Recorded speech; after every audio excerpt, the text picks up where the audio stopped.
Let's get the latest now on the investigation into that concert terror attack in the UK last night.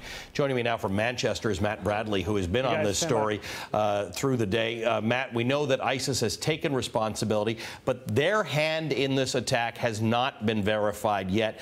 We know we heard from the Manchester police recently. What's the latest? That's right, Ali. Well, it's very unclear to what extent Islamic State actually had a hand in this attack. Now, we do know from Manchester police that it was Salman Abadi, age 22, and he was the one who perpetrated this really just ghastly attack at the arena behind me late last night that killed 22 people and injured as many as 59. Now, we're still waiting for word from the coroner's office to determine exactly the identity of the perpetrator. So we have it from police, but we're waiting on the coroner. But right now, we can report that Salman Abadi, age 22, was the perpetrator of this attack. Now, this investigation into whether or not he had accomplices is ongoing, and it is indeed nationwide. This is the most critical thing that investigators are going to be looking for, whether this was indeed just a lone wolf attack, just a man who might have been inspired by ISIS, who might have had no connection with ISIS whatsoever, launched this attack, or whether there are accomplices at large who could be still able to commit further crimes.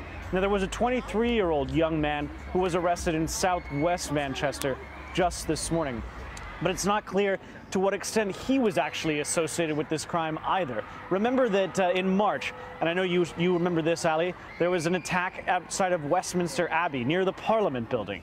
Now, during that time, the police arrested as many as a dozen suspects following that attack, and they eventually released all of them and determined that in the end, that it was indeed a lone wolf attack. So this may be the same sort of story. We may end up with just one man inspired by ISIS and a massive mystery as to why he did what he did. Ali? Matt, what do we know about the victims?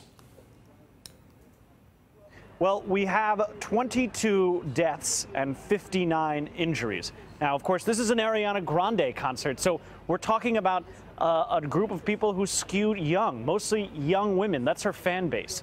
And they were here. So this man, even though ISIS, in their statement, claimed that they were striking at the heart of crusaders, it's hard to imagine how an Ariana Grande concert would have satisfied that particular desire on behalf of ISIS. There were mostly very young women, teenagers, and their parents. And that's what witnesses saw in this street right here, that they were streaming out by the thousands over the course of an hour, trying to escape, just a horde of young teenage girls desperate to try to escape, many in tears. Now, only 2 have been identified so far. It's Safi Rose Roussos, who's 8 years old, and Jordina Calendar, who's 18 years old. Now, the fact that there was an 8-year-old girl who was among those who were killed has been a real shock, not only to people in Manchester, but throughout Britain and throughout the world. Ali? All right, Matt, thanks very much for your reporting. I know you'll continue on with that, and we'll stay on top of the story with you. Matt Bradley for us in Manchester. We're also